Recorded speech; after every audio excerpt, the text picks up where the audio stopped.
bem, começando o Cast Quest número 2. Esse é um podcast de improviso. Nós gravamos o primeiro falando do começo da temporada, e aí, por várias circunstâncias, não gravamos mais nenhum.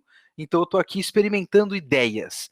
E uma ideia que eu tive foi, se esse é um podcast para falar com os nossos padrinhos, vamos ver o que os padrinhos querem falar com a gente. Então a gente chamou quem estivesse disponível, foi um chamado meio em cima da hora, de fato. Então tem que ver aí quem consegue entrar agora aqui no Discord e tudo mais. Algumas pessoas mandaram perguntas por e-mail e a gente vai respondendo essas perguntas. É meio que um VideoQuest responde, digamos assim.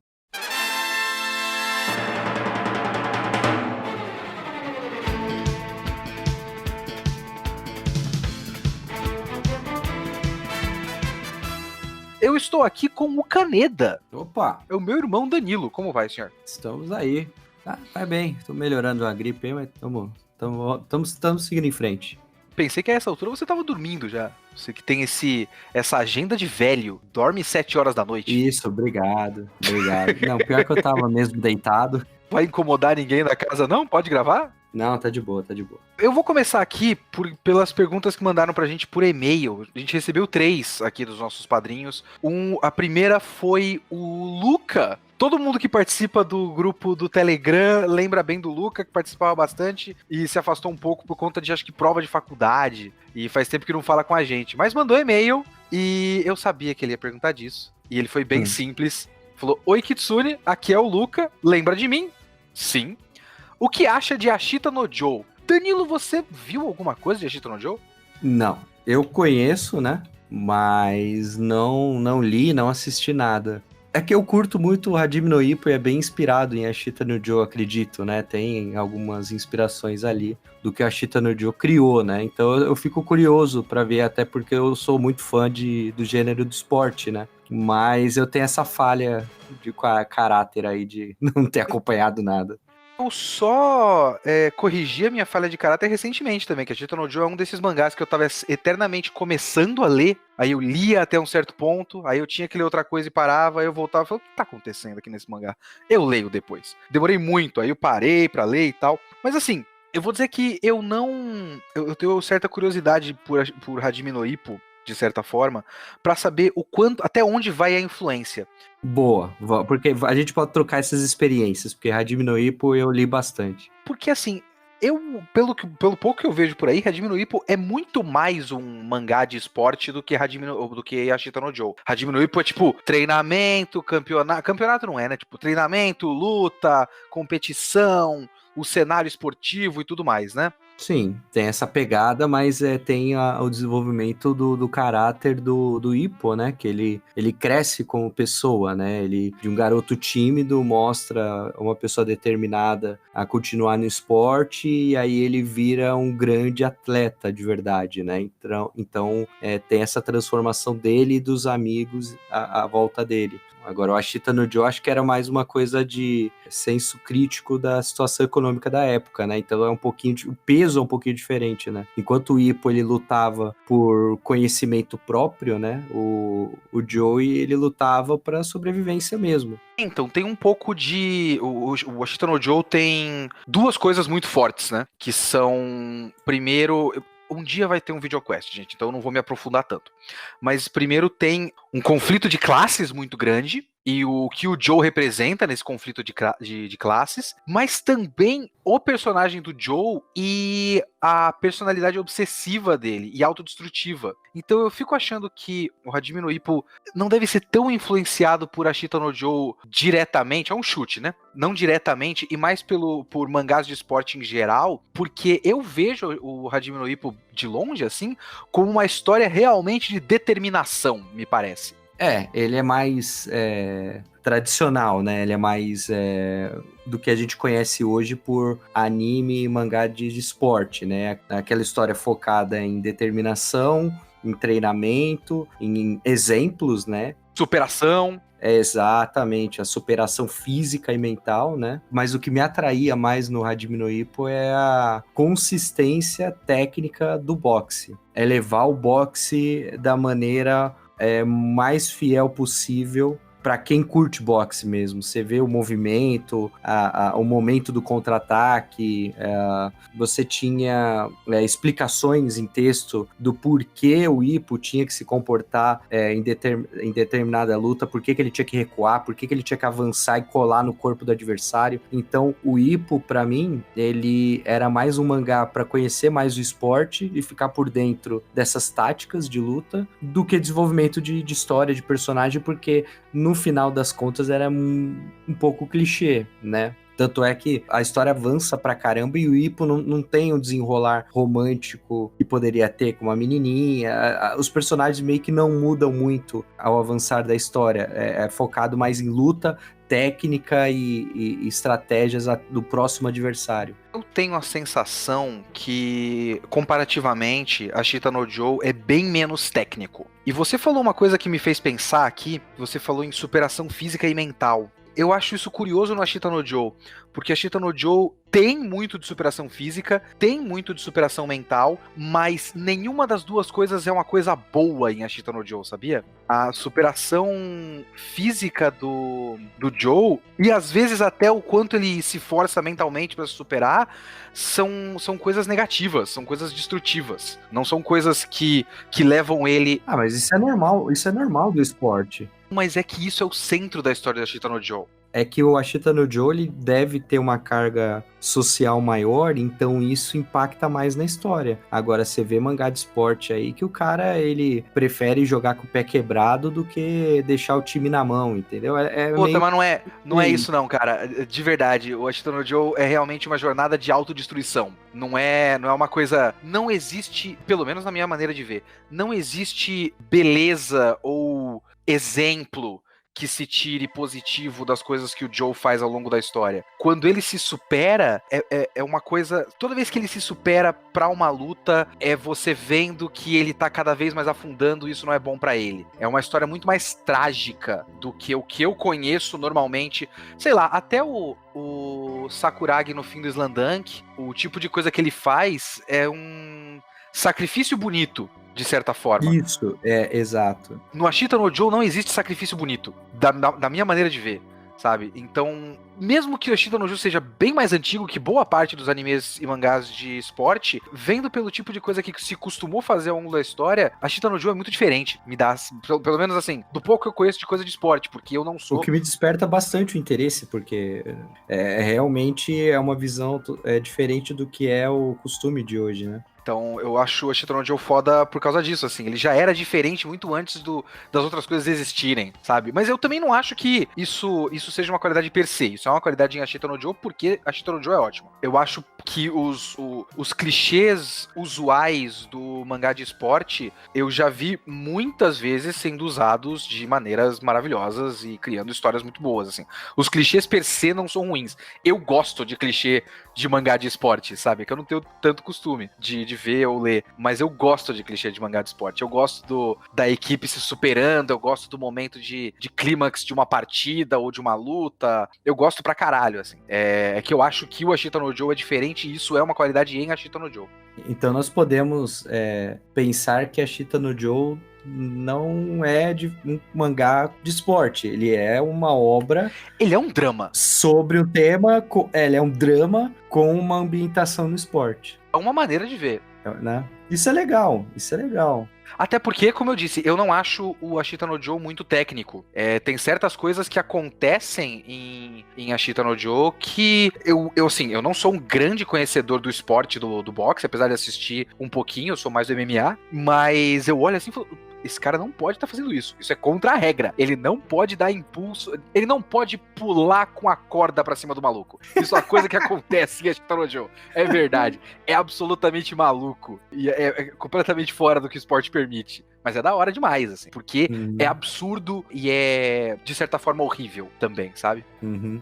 No final você recomenda. Ou lê, ou assiste. Precisa ler pra começo de conversa, que é um puta mangá. Mas eu também ouvi dizer que o anime, e eu preciso muito assistir o anime, porque o anime é do Osamu Dezaki, que é um puta diretor foda. Toda vez que eu vejo qualquer trecho de animação aleatório de Ashita no Joe, parece um bagulho maravilhoso pra quem gosta de anime retrô com cara de velho. Eu gosto de anime retrô com cara de velho. Eu adoro também. Puta merda. É que tem cara de velho e tem cara de velho, né? Cara de velho anos 90 ainda é bem atual. Cara de velho anos 80 é maravilhoso. Cara de velho anos 70 começa a ficar um pouco travado. Cara, City Hunter, cara. Então, City Hunter é tipo um dos ápices dos anos 80 do jeitão de animação. E é tipo maravilhoso. É maravilhoso. Nossa. A primeira abertura do City Hunter poucas coisas são tão anos 80 quanto aquilo. O cara passa a mão na bunda da mulher, dá risada. É nesse nível. Outros tempos. É difícil de engolir um pouquinho certas coisas. Não, cara, eu comecei a assistir, desculpa mudar o assunto, mas eu comecei a assistir no terceiro episódio e falei, ok, eu tenho que adaptar minha mente pra essa época, beleza. É complicado hoje em dia, cara. Tem muito que entrar na cabeça da época, assim. Mas é legal. Encerrando o assunto, entrou aqui uma pessoa chamada DiCaprio, que é um codinome que eu não sei quem é. Quem é que entrou aqui? Eu sou o Pedro Monteiro. Pedro Monteiro eu conheço. DiCaprio eu não conheço. Meu nick aqui no Discord é DiCaprio. Ah, saquei. Fala, Pedrão. Pedro Monteiro. Olá, senhor. Boa noite pra vocês. A dinâmica do papo tá tão bom aí que eu fiquei aqui na minha, né? Mas aí você veio com um bagulho que você queria comentar com a gente ou não? Na verdade não. Eu só entrei mesmo Só pra dar hora pra ver o papo aí. Porque a gente chamou as pessoas pra gravarem um podcast, mas tem tipo umas 3 ou 4 pessoas aqui que vieram só pra, não, eu quero ouvir. Eu não tenho nenhum tópico específico assim pra... Eu vi que você tava falando de animação aí dos anos 80, dos anos 90, né? Não, na realidade eu tava pensando aqui comigo, mudando de assunto, nada a ver com isso aí que você tava falando. Por favor, é pra isso que você tá aqui. Eu queria saber a opinião de você, Kitsune, do Kaneda também. Porque eu tava pensando aqui comigo, pensando sobre Game of Thrones. Eu nem assisto Game of Thrones, mas era a reação da galera. E um pouco também pensando em outros casos fora o Game of Thrones, que acho que tem até uma certa tendência de séries, de animes, que são muito grandes, que ao passar do tempo vai ficando pior, né? Eu não sei se isso é culpa só dos roteiristas ou a gente que vai enchendo o público, nós que consumimos vamos enchendo o saco, mas é meio que uma tendência, né? As coisas ir ficando piores, esses negócios, esses bagulhos gigantes, né? Vocês não concordam? Olha, Danilo, você quer começar ou eu começo? Olha, eu começo dizendo que é tudo uma questão de expectativa, porque tudo que a gente coloca uma expectativa muito grande em cima, por melhor que seja, a gente acha algum problema, entendeu? A gente tem que levar em conta que a série, ela alcançou os livros, são mídias diferentes. As teorias que existem na obra literária não vão fazer parte da obra da série da TV. Tanto é que essa lenda do Zorihai, sei lá o que, da Espada de Fogo, na série só falaram uma vez e olhe lá. Então, assim, hoje em dia, essa mania de canal do YouTube ficar criando 1001 teorias e fica em cima da série e coloca easter egg, você vai gerando um hype que acaba com a série, que afunda. Aconteceu isso com Lost, de que foi criando expectativa, criando. No final das contas, o público queria mais do que a série que realmente precisava entregar. Porque uma coisa é o que você quer que a série entregue, outra coisa é o que a série precisa. Nesse podcast eu não vou permitir ninguém falando mal de Lost aqui, hein? Vamos com calma que vocês começaram, ó. Kitsune, eu chorei 2 vezes no final de Lost. Eu adoro. Eu chorei quando eu fui mostrar pra Ju. Eu falei, Ju, olha o final de Lost. Eu chorando. Não é bonito? A Ju olhou pra mim, sério que você tá chorando? eu entendo Lost. A questão é o seguinte, a internet é legal, você cria teoria, você discute sobre a série e tal, só que chega num ponto que as pessoas vão criando na cabeça delas um monte de expectativa, um monte de teoria em cima da obra, que no final das contas não precisa ser tudo isso. O que aconteceu no terceiro episódio que teve a luta, né?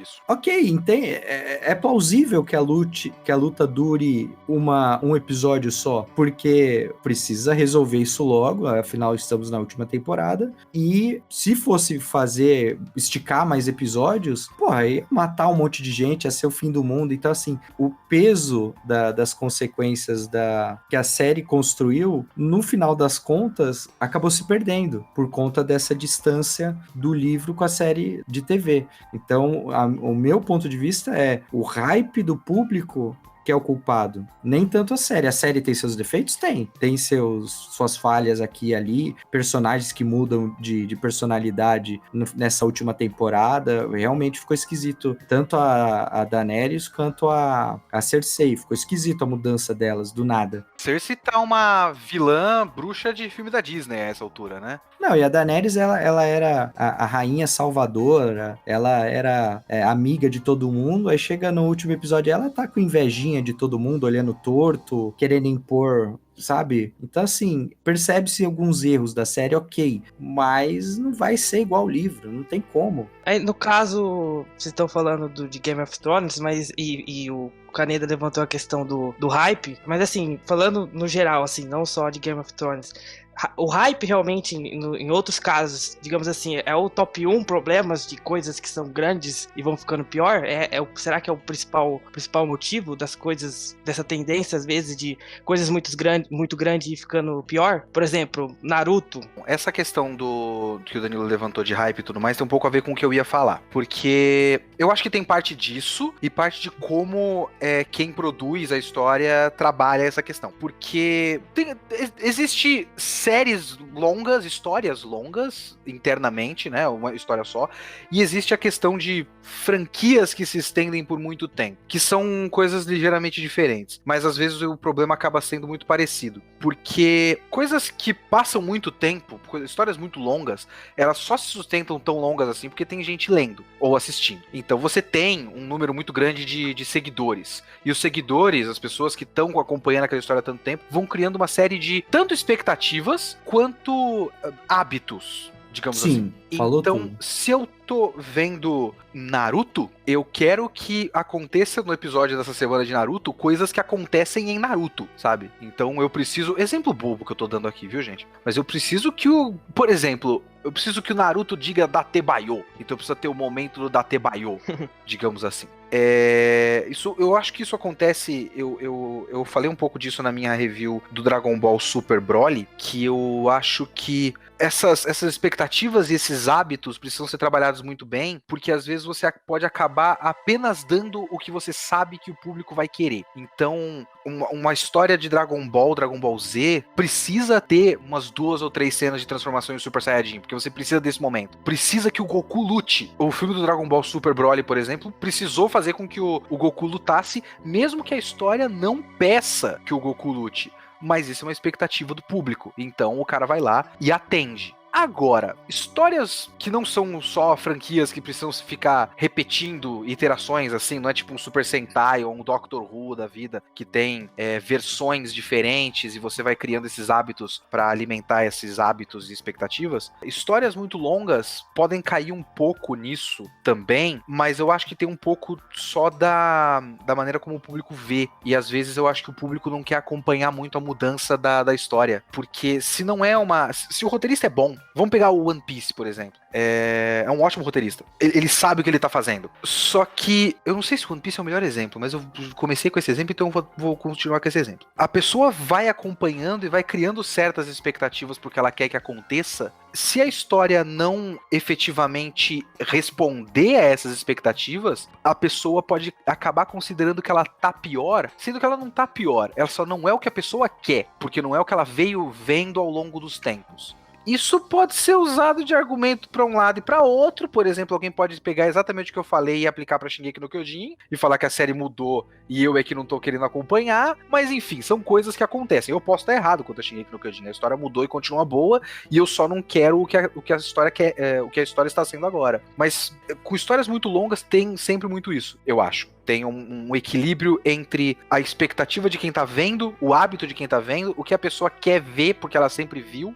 e o quanto a história atende aquilo, o quanto a história só atende aquilo e não faz mais nada, e o quanto a história não atende aquilo porque a história evoluiu e a pessoa não quer que ela evolua, só quer manter o próprio hábito. Eu não sei se eu cheguei a alguma conclusão, eu só falei um monte de coisa. Não, mas eu acho assim, a gente tem que levar em conta também que hoje em dia para produzir qualquer coisa é caro, exige uma equipe grande. Então, as empresas perderam aquele ímpeto de antes de vamos arriscar, vamos criar uma franquia, vamos criar uma obra nova, vamos partir para games, vamos criar um novo jogo. Não, mas pera, COD tá funcionando, tá vendendo, vamos fazer mais um. Aproveita a mesma engine, faz o COD de novo. Pô, Battle Royale, hein? Bota no COD.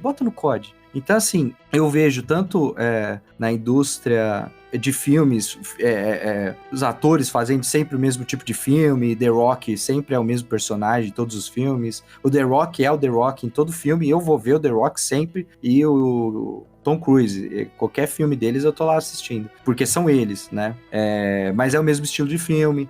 A indústria de jogos tem as suas franquias ali, franquias de jogos que eles vão sempre fazer daquela maneira para agradar o fã. Então tem essa questão do custo, né? E isso gera um problema, no meu ponto de vista, de diversidade a médio e longo prazo, porque os novos autores de mangá ou os novos desenvolvedores de jogos, eles vão entrar para a indústria e vão, ok, eu tenho que repetir essa fórmula, porque senão meu mangá não vai vender, ou senão meu jogo não vai agradar. Tanto é que Tanto é que a gente vê casos aí de mangás bons, desconhecidos, mas que aí depois o cara faz um mangá mais clichêzinho e o nome do autor cresce, né? Acontece.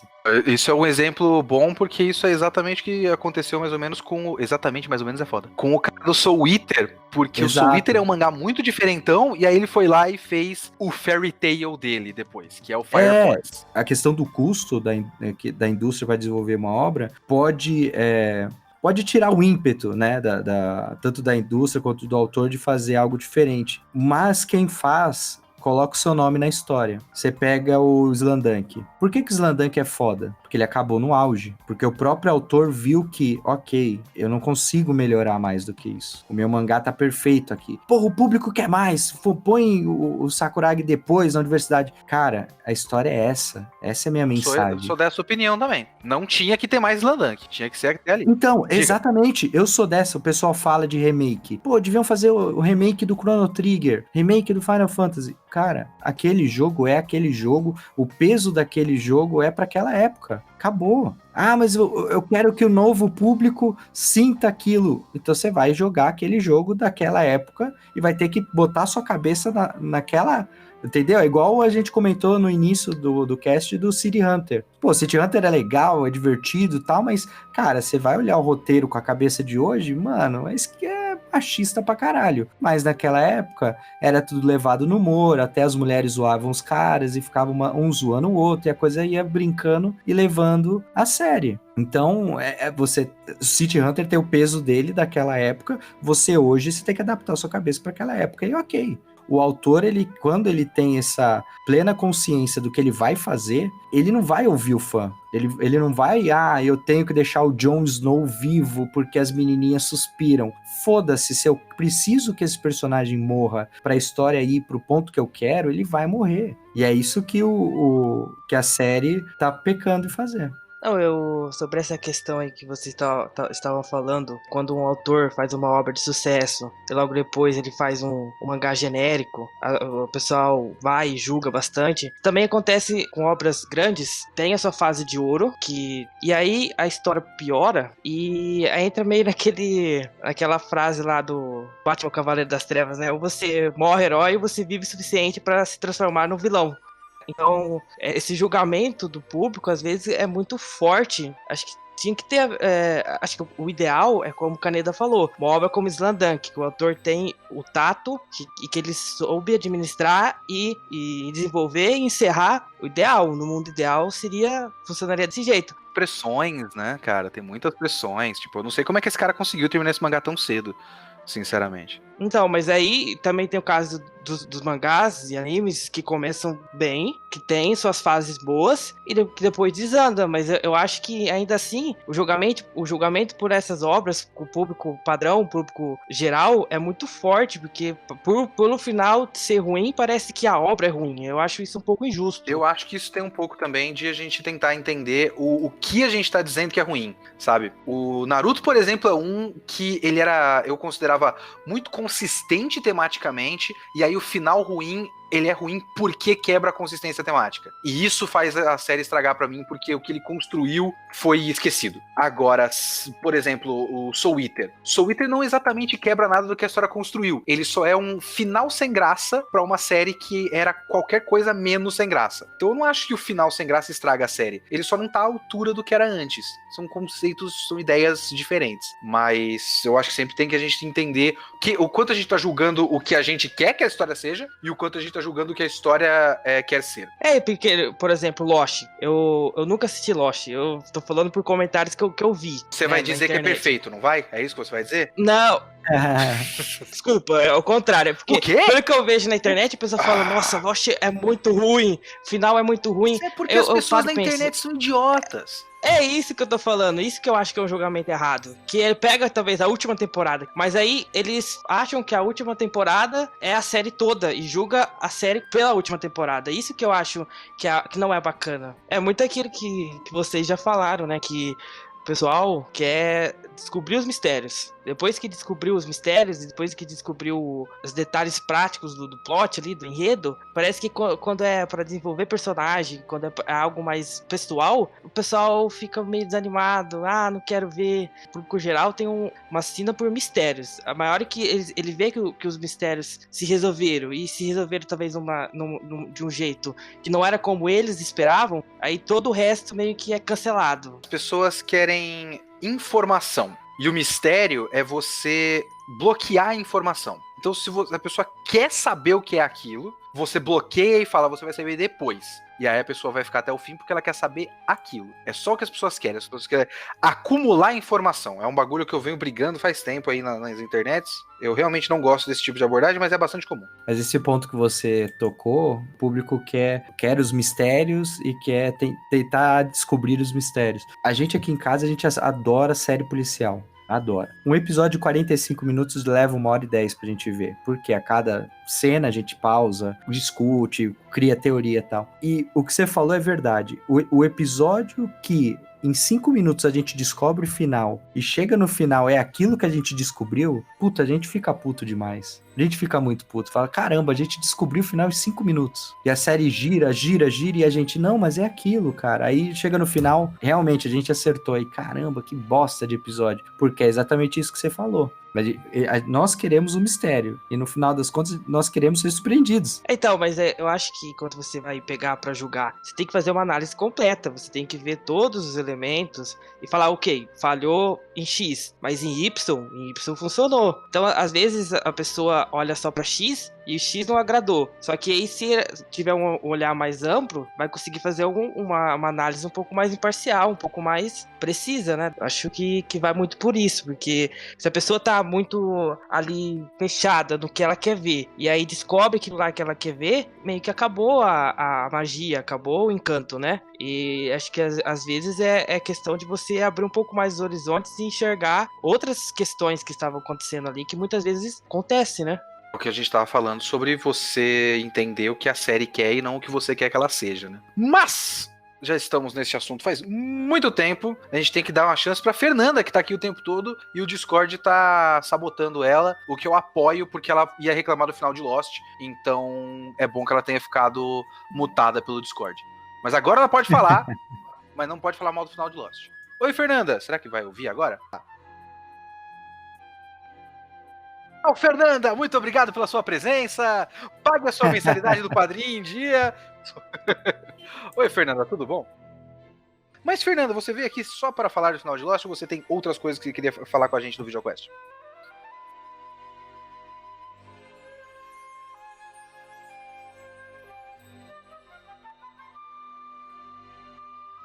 31 e o Danilo 33, né, Danilo? Então, a gente é mais ou menos da mesma idade, assim. Então a gente pegou uma época que assistir anime era muito difícil e tu assistia, basicamente lia e assistia o que tu conseguia. TV e uns 3 mangá na banca, né? Aqui em Vitória até tinha um cinema que tinha um clube de anime que um dos caras baixavam essas coisas e aí ele traduzia com uma professora de japonês e passava pra gente no cinema. A gente pagava, sei lá, R$1, R$2 de entrada e eu assisti várias coisas, tipo Bakura Hunter, Excel Saga, Love Hina, coisas que eu jamais imaginava assistir numa época que pré-Crunchyroll e tudo mais. E, não sei, com o tempo eu fui me tornando mais intolerante, assim, e sei lá, eu consigo, hoje em dia eu consigo assistir muito pouca coisa, assim, porque eu não consigo lidar com moe e com menininhas gritando e... não suporto. E aí, quando eu falo que eu gosto de anime mangá, na verdade eu quero dizer que eu gosto de Berserk, que eu gosto de Pum Pum, por exemplo, que eu gosto de Nioh Asano, que eu gosto de Urasawa. E sei lá, é muito difícil conseguir pessoas que gostam de anime mangá e que gostam dessa parte de anime mangá que eu curto. E que hoje em dia eu não tenho mais tolerância pra ver, sei lá, moe e coisas. E hoje em dia 90% de coisas que eu vejo no anime, no Crunchyroll, é tudo isso e eu não consigo assistir nada. Eu fico meio frustrada. Eu não sei se vocês passam por isso, eu não sei se é questão de idade, eu não sei se é questão de, sei lá, também por eu ser mulher e ter essa... Talvez seja idade, talvez a gente já tenha assistido todos os clichês possíveis. E quando surge um anime novo, ok, esse é um clichê de harém, tá? Esse cara é o protagonista. E você começa a ver os clichês ali, né? Basicamente, tudo que passava na Locomotion eu assistia. Eu tenho uma visão um pouco diferente a essa altura. Eu acho que eu já passei por essa fase. Ué. Desculpa. O Hit está aqui, olá. Boa. Então, eu queria ser o contraponto da Fernanda, então. Eu também seria o contraponto da Fernanda. Não, mas eu acho que eu vou mais a fundo nisso. Por favor. Porque eu adoro quão é ruim a produção japonesa. E os caminhos que ela te leva a histórias que você não acredita que uma pessoa pode ter concebido, pensar, porra, talvez fosse interessante escrever sobre isso. E talvez seja a coisa que eu acho mais fascinante dentro dos mangás e dos animes. Claro que é maravilhoso você ler Urasawa, por exemplo. Mas, cara, você lê uma história de um Battle Royale, onde as pessoas vão morrendo por qualquer motivo. Mas o meu problema não é isso, assim, porque quanto mais maluco for o mangá, mais divertido eu acho. Por exemplo, aquele mangá lá do Temai Homai. Temai Homai é maravilhoso. Que o cara viaja no tempo, no Termas, vai pro Japão moderno, ou então, sei lá... Mas isso é um maluco bom, não é um maluco ruim que o Hit tá falando.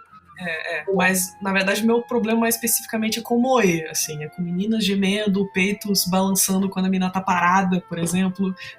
E às vezes o anime não precisa disso, mas coloca. Por exemplo, eu comecei a assistir aquele Seven Deadly Sins, e aí eu não consegui... Sei lá, eu li 2 mangás e eu não consegui passar disso, assim. E por mais que as pessoas me falassem, não, mas melhora muito depois, e o negócio é legal e tal, aquele primeiro volume do cara botando a mão na menina e... Isso não sei vai lá, parar. Mag tem um pouco disso, mas Mag acho que eu tive um pouco mais de tolerância e eu terminei o mangá. Mag para, né, também, um pouco com isso. Mas enfim, hoje em dia eu consigo ler e passar por muito pouca coisa por conta disso, assim, que da cringe, sabe? Não desce mais. Então, quando tem essa coisa moe, eu também não gosto. Porém, tem uma área que é muito interessante, que eu acho que quem não viu ainda é muito legal, é assistir Battle Royale de garotas mágicas. Todo ano sai um anime, ou 2 ou 3, que são Battle Royale. Depois de Madoka Mágica, virou um tipo de tendência. Todos são absolutamente péssimos. Não tem um que você fala, porra, esse aqui é interessante. Não, todos são ruins. É ruim no nível de Uzama Game, que o Kitsune gosta bastante, né? Muito bom. Qualidade. Mas essa estética não te cansa? Não me canso. A gente não tem um podcast chamado Vigilância Sanitária à toa. Nossa.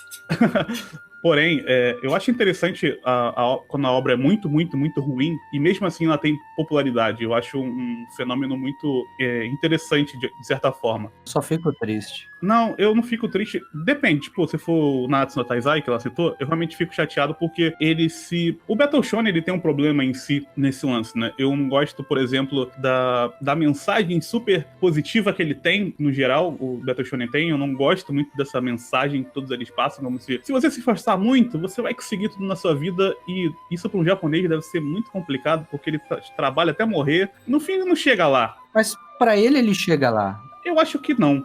Eu acho que é mais é quase uma propaganda pra dizer, porra, é difícil, eu sei que é difícil, mas, poxa, tenta aí, cara, com esse fogo sempre aceso, mas talvez quando você fique velho, você, poxa, será que realmente valeu a pena? Eu não sei. Lendo sobre autores japoneses, eles têm quando o cara é mais velho, ele sempre tem uma coisa meio negativa. Então eu fico na dúvida se realmente eles se sentem assim, eu cheguei lá. E quando você vê, sei lá, Evangelion, você viu o Hideaki Anno, e ele meio que tá dizendo, poxa, essa mensagem ela é muito complicada, né? Você leu Vagabond? Sim.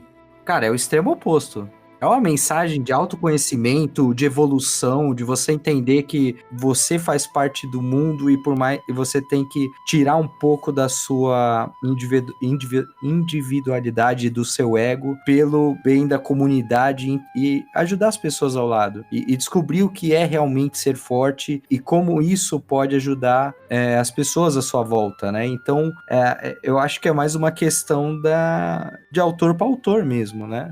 Sim, mas eu pelo menos, eu não tenho fechada essa ideia na minha cabeça, mas pelo menos o Inoue, eu acho que ele tem uma visão bem ocidental das coisas, principalmente quando você vê o Real, por exemplo. Porque eu sinto que depende muito do autor, realmente, como você colocou, depende muito do autor. Mas quando você pega numa visão geralzona das pessoas comuns japonesas que estão fazendo essas obras, porque quando você tá falando do Inoue, você tá falando de um cara um pouco acima da média, ou bastante acima da média, dependendo da forma que a pessoa vê. Então, quando você pega esse tipo de cara, ele tem já um pouco mais, um know-how um pouco maior para conseguir tratar de determinados temas. Mas voltando ao que eu estava querendo dizer, é que eu realmente acho interessante toda essa forma que a mídia japonesa aborda e histórias ruins fazerem muito sucesso, porque é uma forma... Todo mundo gosta de história ruim.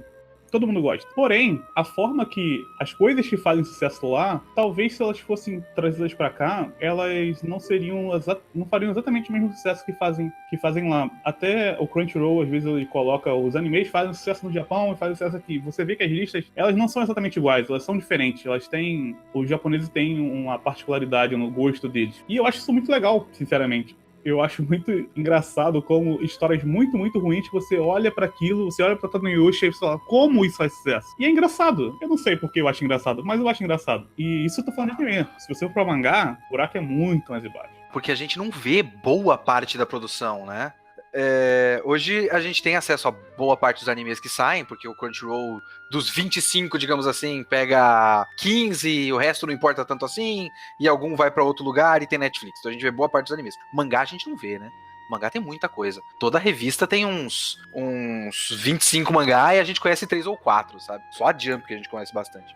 Agora, a Fernanda começou dizendo que não tem muita paciência, principalmente pra moer, e passou muito por moer e por fanservice, né? Que são duas maneiras de agradar otaku homem, adulto.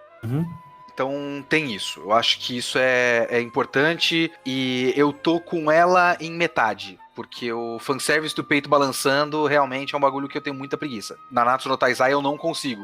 Já deu pra mim, por exemplo. Então eu concordo com você nisso. O moe é um bagulho que eu vou contar uma pequena parábola aqui. Uma pequena história minha. Vocês conhecem Kankole Collection? Kantare Collection? Kankole. Kantai, isso. Kantai Collection. Já ouviu falar de Kantai Collection? Não. Vamos lá. O que é Kantai Collection? Kantai Collection é uma coisa muito Japão. Kantai Collection é um jogo, eu espero não estar falando muitas coisas erradas, mas é um jogo de celular, é um card game de celular, de navios de guerra, né? Mas você não é só um super trunfo com fotos de navios de guerra. Eu vou dar uma chance pra vocês me dizerem como são esses navios de guerra. Menininhas moer. São meninos moês, navios de guerra. São meninas fofinhas, obviamente. Óbvio que é. É muito famoso, teve um anime. Eu vi o primeiro episódio do anime, na época que saiu. E passava numa escola, a menina principal ou o navio principal queria... são coisas que a gente tem que falar quando... Isso eu concordo com o Hit.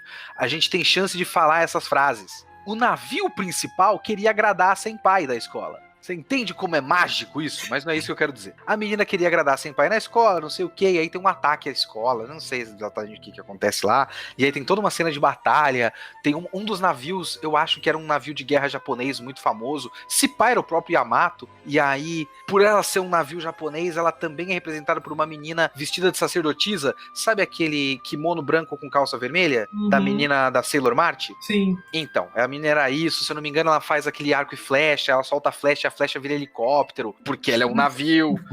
Então, tem essas coisas. Qual é o meu ponto aqui? Eu não assisti mais do que um episódio, não era bom o suficiente, eu não quis continuar. Mas tinha alguma coisa ali. Tinha algo de uma história sobre uma menina querendo se superar. Se pá, dá pra você relacionar, de certa forma, com a própria coisa que a gente tava falando no começo sobre mangá de esporte. Uma história de superação, papapá, desenvolvimento pessoal e tudo mais. Através de uma menina fofinha numa escola, querendo agradar a senpai, e essa menina é um navio. Cara, essa parte do navio eu não vou conseguir esperar. O que eu quero dizer com tudo isso?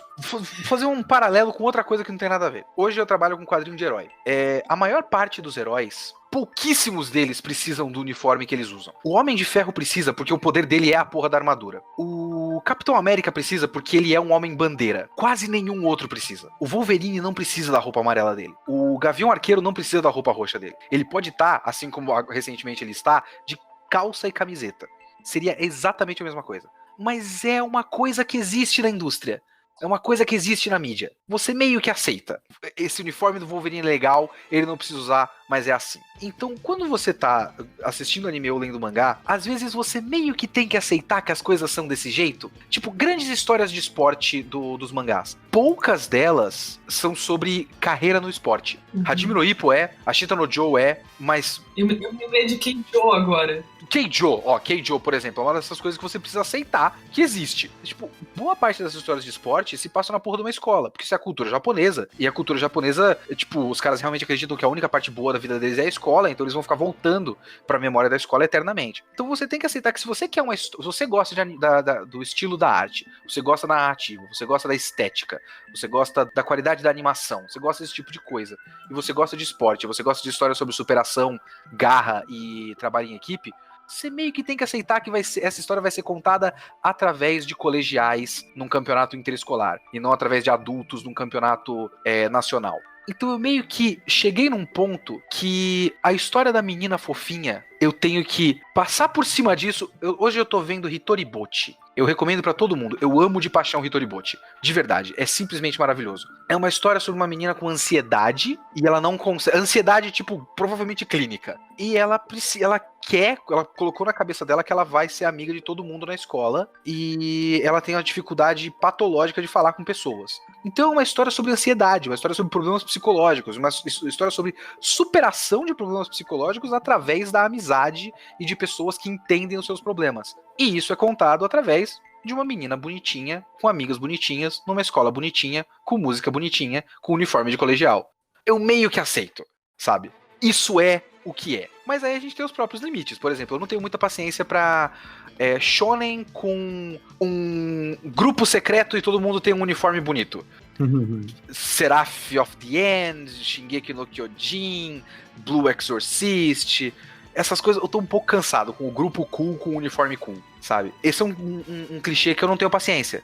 Cena que só é feita pra mostrar a calcinha da menina. Eu não tenho paciência pra isso. Às vezes a gente tem certas coisas, a gente tem o próprio limite. Mas a menina fofinha fazendo coisa fofinha, já passei um pouco da fase de achar que isso é o fim do mundo dos animes, sabe? Esse é o meu ponto de vista. É um pouco diferente do que todo mundo falou aqui, eu suponho. Então chegou o ponto assim que eu quase não li Welcome to NHK, que é um mangá foda, assim, é um muito mangá bom. que eu vejo muito pouca gente comentando e eu achei genial. São 8 volumes só. E eu quase não li porque eu olhei a capa e falei assim, né, menina fofa, colegial, né? Aí meu irmão falou assim, não, isso é muito bom, lê. E eu só li porque meu irmão falou. Então, às vezes a gente perde essas coisas, né? A gente perde umas chances de coisas que seriam muito boas só porque parece que seria. Ó, tem um É que a estética tá tudo muito igual, né? É isso que quebra, Parece né? um mangá genérico de colegial, slice of life, e é um mangá foda sobre depressão, sobre o problema da sociedade japonesa, assim, de hikikomori. Otaku.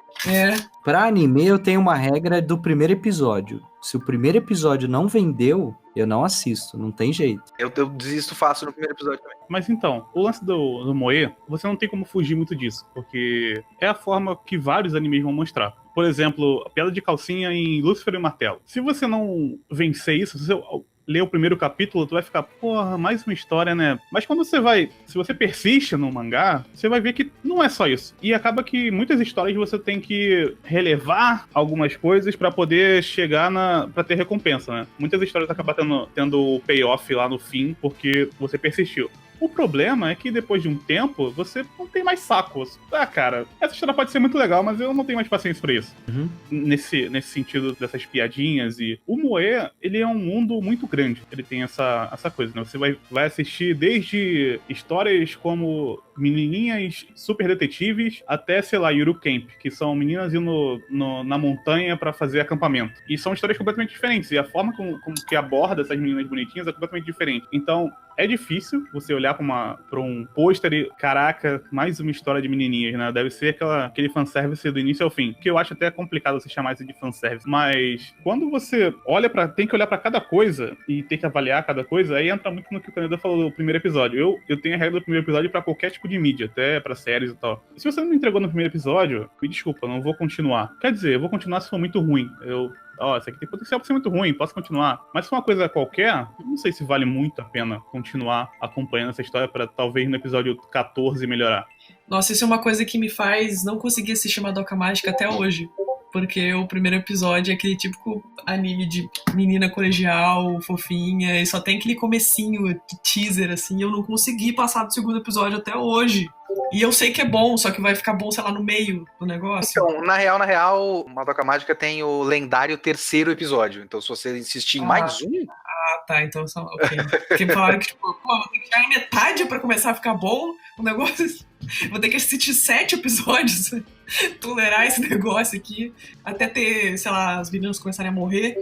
Eu acho que a gente pode abrir, e o pior é que tem mais 2 assuntos aqui de e-mail que mandaram pra gente, que também dão discussões muito longas, mas também tem que dar chance para mais pessoas que estão aqui com a gente. Então, eu acho que a pessoa que está com o nick LMP Sky queria falar alguma coisa, e eu não sei quem é essa pessoa. Se você puder dizer o seu nome de pessoa no RG? É, Lucas. Lucas? Qual Lucas? A gente tem muito Lucas no grupo. O Lucas Paine. Ok. Olá, Lucas! Muito Lucas, cara. Muito Lucas e muita Ana no grupo do Telegram. Eu conheço uns 5 Lucas também. Nossa senhora. Eu tinha 2 assuntos, mas eu vou falar só um, então. Quando aconteceu aquela polêmica com... Deixa eu ver o nome dele... O Nobuhiro Watsuki, que eu acho que é o autor de Rurouni Kenshin. Esse mesmo. E teve aqueles problemas, que ele tinha aqueles DVDs de pornografia infantil, mas eu vi muita gente argumentando, falando que ainda assim iria consumir a obra dele, que é o Samurai X, porque dentro da obra não existia esse tipo de assunto, nunca foi abordado. É uma obra que muita gente considera muito boa e que tem muitas mensagens boas. Então, o assunto que eu queria levantar é: quão grande é o buraco entre um autor e a própria obra? O quanto a obra reflete o autor e se é certo consumir e descobrir uma obra de um autor ruim, mas que uma obra que fala de coisas boas. Então, eu queria só tentar falar sobre esse buraco aí e essa discussão sobre se realmente é uma coisa certa consumir a obra e dar dinheiro, por assim dizer, para alguém que é uma pessoa ruim, por assim dizer. Eu tenho coisa a dizer. Vamos lá.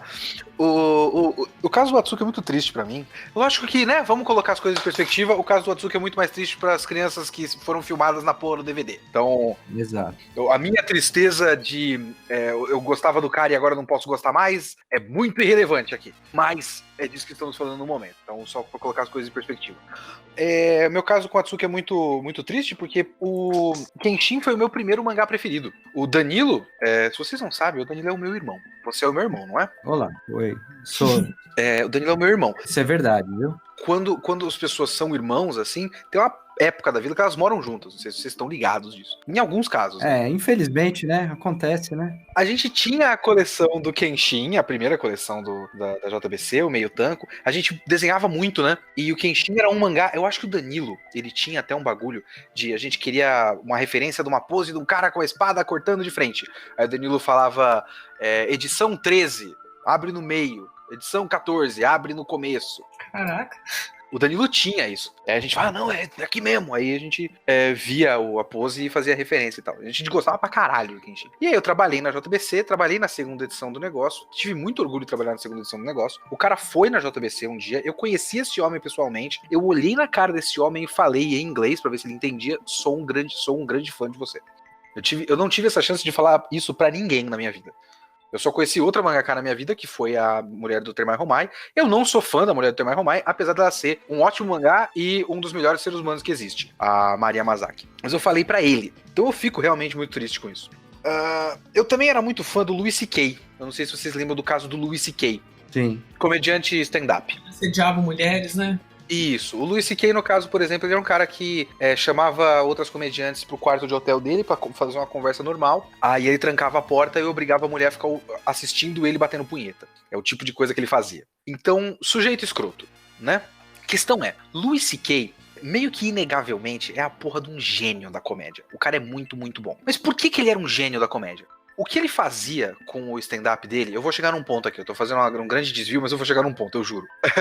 O que o Louis C.K. fazia era, ele se colocava na posição de um lixo de ser humano, e aí ele podia falar verdades e estudar essas verdades. Então, por exemplo, ele se colocava na posição do pior tipo de homem que existe, pra expor como é o pior tipo de homem que existe, e mostrar o tipo de coisa que o homem faz e o quanto isso afeta pra mulher. Várias frentes, não é só homem e mulher. Questões raciais, questões sociais e tudo mais.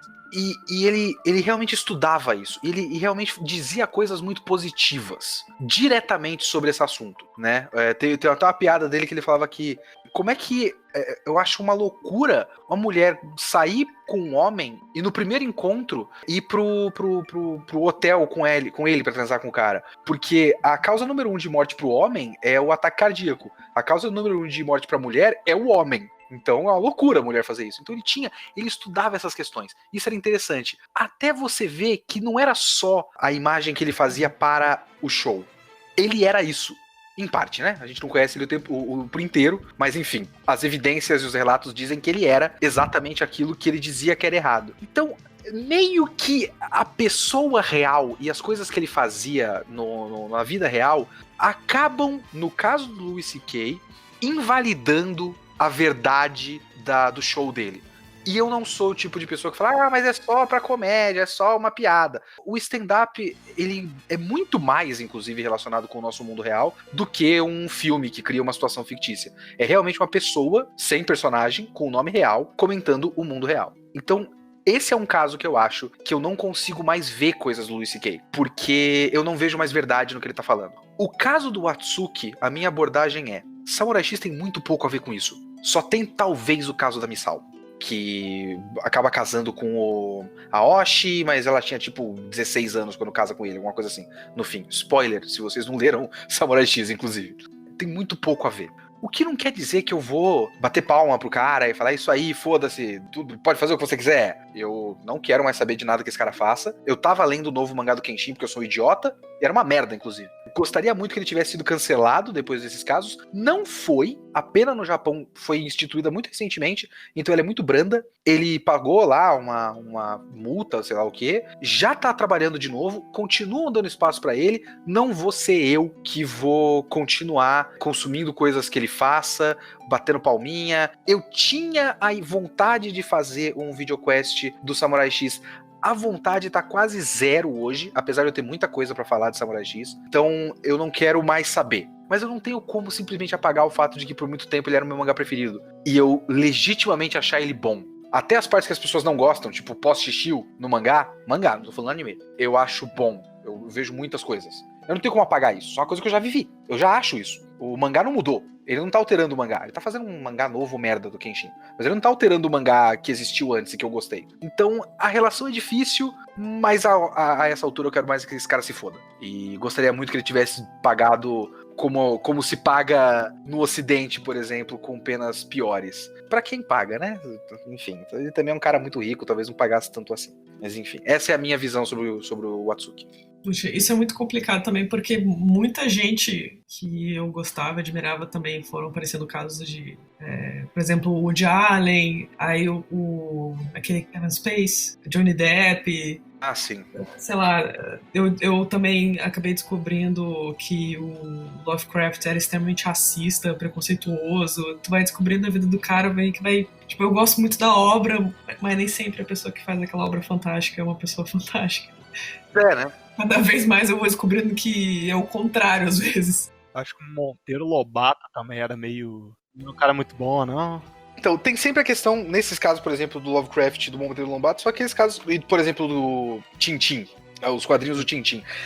Olha só, esses dias eu tava lendo Kimba, e Kimba se passa boa parte dele na África, e tem aquele típico negro de quadrinho e desenho animado de antigamente, com aqueles lábios muito grandes e praticamente desumanizados, assim. Mas os mangás do Tezuka têm o cuidado de colocar um aviso neles que vem da Tezuka Productions, que fala, esses mangás são produto do seu tempo, hoje Tezuka não corrobora, a obra de Tezuka é maior do que isso, não sei o que, vejam isso como produto do seu tempo, mas não vamos alterar e blá, né? Acho que teve um DVD do Tom e Jerry que eles fizeram isso até, inclusive. Então, você tem que ter um pouco desse jogo de cintura, de entender que as coisas foram feitas na sua época, ao mesmo tempo que a gente não pode também esquecer que as coisas não é porque era na sua época que não era ruim já na sua época.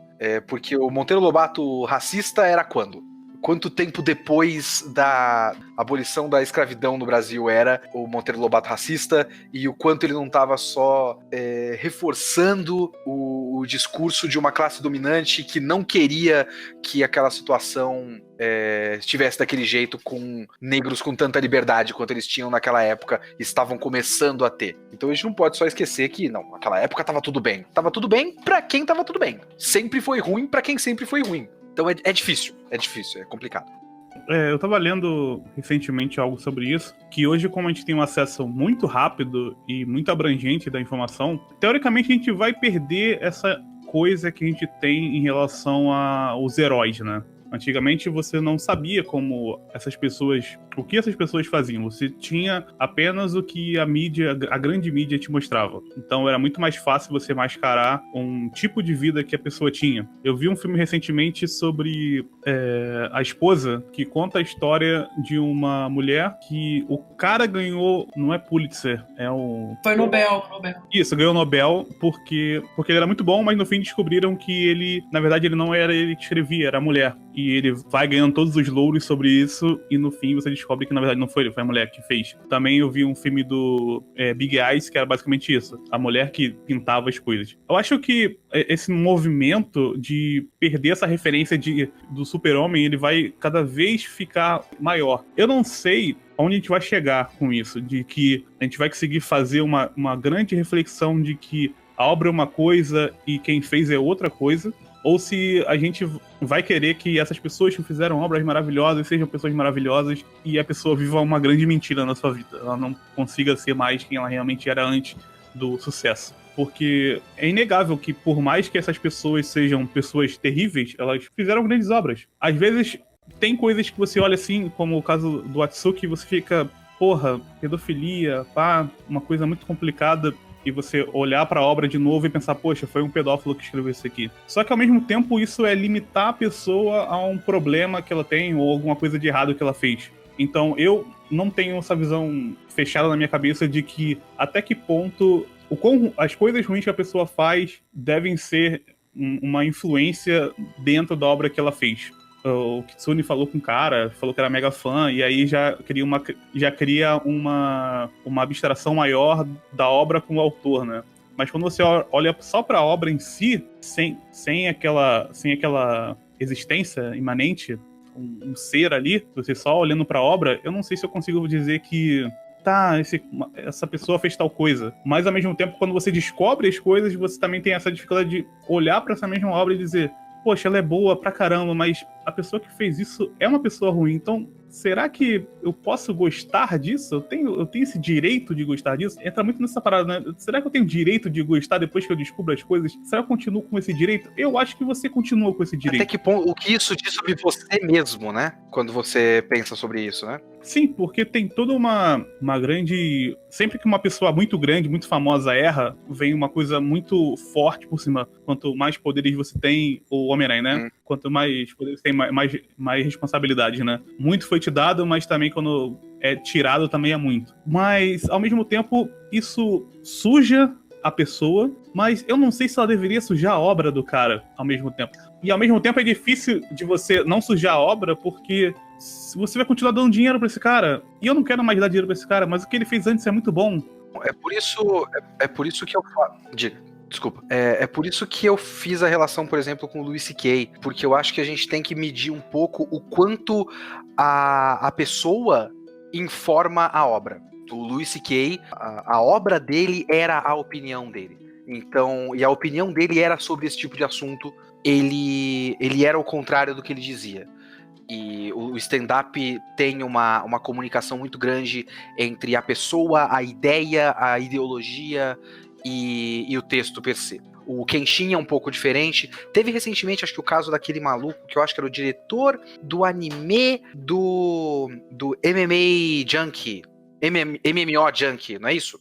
Esse cara, o diretor, ou ele é um ultranacionalista, militarista bizarro, ou ele é tipo pró-nazismo, um negócio assim, tipo, abertamente nazista, um negócio assim. Agora, a gente tem que ver o contexto maior. O MMO Junkie, se eu não me engano é esse, é uma obra que não tem nada a ver com isso, é uma adaptação de um mangá, o autor não tem nada a ver com isso, o mangá original não tem nada a ver com isso, o cara é tipo, quando você é o diretor de um anime assim, esse cara é só um contratado, então MMO Junkie tem absolutamente nada a ver com o fato desse maluco ser nazista, caso seja, né? Se eu não me engano é esse o caso. O anime específico que ele fez, que ele foi contratado pra dirigir, não tem nada a ver com o que ele é. Então é muito difícil pra mim fazer essa relação, sabe? E também é um trabalho muito coletivo.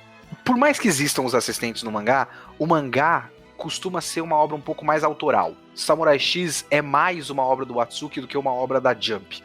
Então a linha é um pouco mais tênue, mas ainda é um pouco distante. O Louis C.K., por exemplo, é completamente misturado uma coisa com a outra, é muito difícil ver a obra sem ver a pessoa. Então as coisas não são tão simples, e eu acho que a gente tem que avaliar essas questões também, isso é tudo muito vago, e a gente falou muito sobre isso aqui. E esse Cast Quest já está com 1h30 de gravação, senhores. E eu não sei se a gente consegue colocar mais nada agora. Eu peço perdão para todos. Diga, senhor Lucas. Só que eu queria finalizar essa parte só falando que esse assunto já é muito complicado, mas o problema é que ele começa a ficar mais complicado ainda quando a gente coloca o fator internet no meio do problema.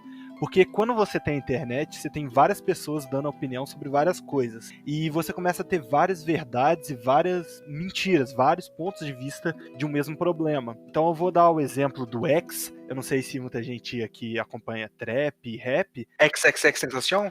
Isso, esse mesmo. Era um cantor de trap que teve aqueles casos que ele abusava a mulher dele, mas só que aí ele morreu e a mulher dele depois foi à mídia e falou: ah, não, era mentira, eu tava mentindo sobre ele ter me abusado, dele ter feito essas coisas comigo. Então aí chega um ponto que a gente fala, beleza, então qual que é a verdade disso aí? Chega um ponto que tem tantas vozes falando ao mesmo tempo que você não consegue ter exatamente saber o que é verdade ali no meio. Então é muito difícil você criar uma opinião e saber se aquela pessoa realmente que está sendo falada de diversos ângulos diferentes, quem que ela é de verdade, sabe? Então chega um ponto que eu só fico confuso. Eu falo, beleza, então, essa pessoa falou X coisas sobre a outra, essa aqui denunciou um outro youtuber um youtuber, vou falar aqui, porque YouTube tá em alta, né? Teve esses dias o ProJared, né, por exemplo. Tipo isso. Então, você tem várias dessas denúncias de pessoas falando que passaram, que viram X pessoa fazendo isso, mas você não tem como ter uma veracidade sobre esse assunto. E a galera das redes sociais tem sua própria opinião, sua própria sua própria visão de um certo assunto, como caralho eu vou saber o que é verdade? Como que eu vou ler um negócio que é basicamente totalmente parcial e vou conseguir formar uma opinião sobre o assunto mesmo? Então eu acho que essa discussão fica muito, muito confusa quando a gente adiciona esse assunto e você não sabe mais o que é verdade sobre X pessoa, sobre uma pessoa que tem uma certa visibilidade na mídia em si. Sei porque esse podcast realmente foi um podcast bem VideoQuest, porque a gente terminou todo mundo muito triste e pessimista em relação ao mundo em geral. Não, Muito obrigado pela presença de todos. Vocês fizeram desse podcast exatamente o que eu queria. Apenas pessimismo. Depressão profunda. Aê, assim que é bom, ué. Isso. Cada vez mais fundo, todo mundo. Vamos lá! Vive a Nietzsche! Podcast desmotivacional. É isso que eu sempre quis. É tudo uma merda, gente. A verdade não existe. A única verdade que existe é que o final de Lost é perfeito. Nossa senhora. Pois muito bem, obrigado pela presença de todos que puderam falar. Ainda tinha 2 perguntas no e-mail, e eu acho que eu posso fazer na próxima vez que rolar. Chegou mais uma agora no e-mail. Eita, e é sobre Moe. Tem uma que é rápida pra finalizar, positivo aqui? Ah, não, Danilo, positividade, Danilo. Positividade, Danilo. Positividade, é uma sexta-feira, caramba. Ah, cara, tem uma pergunta do Tasso perguntando sobre adaptações live action e por que eles tentam deixar o visual idêntico, mas alterando personagens e enredo. E tem uma pergunta do Douglas perguntando por que no Brasil... Não, no Brasil? Ele não fala exatamente no Brasil, mas ele fala por que existe tanta rejeição ao gênero mecha. Então, não sei se nenhum desses vai ser exatamente positivo. Nem rápido. E nem rápido, inclusive. Deixa pra próxima. E o Matheus pergunta sobre qual você acha que é o futuro da indústria dos animes. Isso aqui é um podcast inteiro. Seria correto assumir que essa onda de moe shit com personagens rasos e uma torrente de fanservice possa diminuir ou chegar ao fim algum dia? A gente meio que fala disso hoje. Esse foi o tema inteiro, praticamente. Mas vai ser o podcast inteiro. Então a gente pode falar na próxima vez, quem sabe. Mas muito obrigado por todo mundo que mandou e-mail. Muito obrigado a todos que puderam estar aqui ao vivo. Nós tivemos a participação da Fernanda, do Hit, do Lucas, do Pedro, do Caneda, das pessoas que estavam ouvindo sem falar, o Nouf, o João e mais alguém? O Arthur, que estava ouvindo, todo mundo que estava aqui apenas participando passivamente. Muito obrigado pela presença de todos. Isso aí. E é isso. Boa noite para todos vocês. Falou, obrigado, gente. Adeus. Valeu. Valeu. Agora eu preciso saber como sai, peraí. Saída triunfal essa. Como sai do Discord? Como gravar podcast Discord? Craig sair. Tenho 2... Aqui, ó. 2 pontos, Craig, 2 pontos, vírgula, sair. Peraí. E...